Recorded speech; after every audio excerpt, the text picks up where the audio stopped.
ያወራሽ ነበር እኮ ሊሊ ልመጭ ምን አገኘሽ ምንድነው የወሰደሽ ነገር ያልሰማው እኮ አሁን እኮ ቲክቶክ ላይ ስገባ ያየዋት ጋይስ ያወራን ነበር እኮ እዚህ ነው ሳለን እንከባበርና ወደዚህ ልትመጣ ፕሮሰስ ጀምራ ነበር ወደ ዱባይ ልትመጣ ፕሮሰስ ጀምራ ነበር እኮ ከኔ ጋር ያወራን ነበር እየነገረችኝ እናቴ እንዴት ሆነሽ ነው ምን ሆነሽ ነው ልጆችሽ ላይ ጨንገሽ ታታሪ ሰራተኛ ጎበዝ ጀግና ኬኩን ትሰራለች ፎቶ ታነሳለች ሜካፕ ትማራለች ጌታ ወይ ምን ነው ባላወኩሽ ሊልዬ ባላወኩሽ ባላናገርሽኝ ባላወኩሽ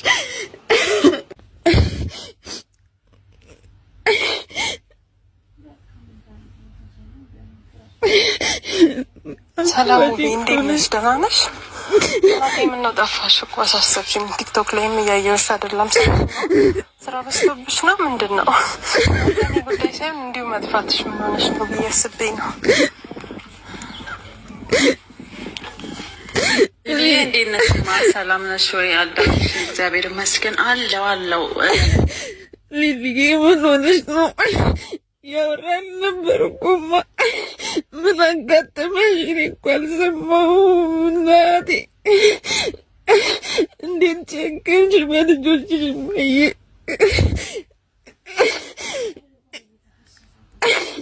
እንዴትማ እንዴት እናቴ እንዴት ወስድሻለሁ ብዬሽ ነበር አይደል እንዴ? ሲሞላ ሲሳካ ትመጪ ነበር እኮ ለምን ቀደምሽኝማ? አልቻልኩም። አንዳንድ ሀሳቦችን አንዳንድ ሀዘኖችን አንዳንድ ስሜቶችን ቃላቶች ለመግለጽ ይሰንፋሉና ዛሬ እሱን የገጠመኝን ቃላቶች ዋጋ ነው ያጡብኝ። ሊሊን ማቃት ቲክቶክ ላይ ነው የሆነች ጓደኛዬ በጣም ጎበዝ ሴት ሁላ ሼር ያረገችልኝ አንዱን ቭሎጓን አይቼ ወደ ነበረ ፎሎ ያደረኳት። የእውነት እንደኛ 24 ሰዓት ያላት ሁላ አይመስለኝም። በጣም ብዙ ነገሮች ነው በቀን ውስጥ የምትሰራው። ኑሮዋን ለማሻሻል ለልጆቿ የተሻለ ዓለም ለመፍጠር በጣም ነው የምትጥረው። የካሜራ ባለሙያ ነች።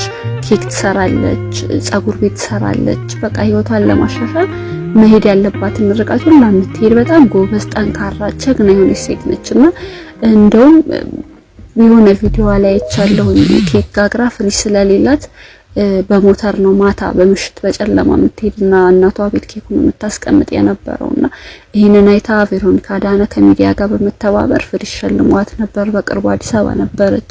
የልጆቿ ናፍቆት እንዴት ሲያንገበግባት እንደነበረ አይተናል።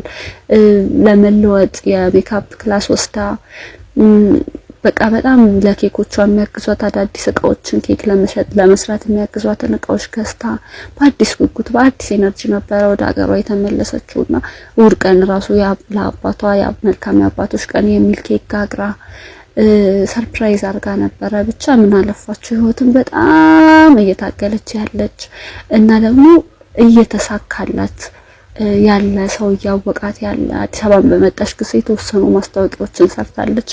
በቃ በቅርቡ ጥሩ ደረጃ ደርሳ ተመስገን የምንልላት አይነት ሴት ነበረች። ግን ምን ያረጋል እንደዛ የምትንሳፈሰፍላቸው ልጆች ትታ ሞት ቀድሟታል። እግዚአብሔር የፈቀደው ነው የሚሆነው። ግን በጣም ያማል። በቃ ያማል አይደለ? እንደዛ ስትጥር ስትለፋ ስትደክም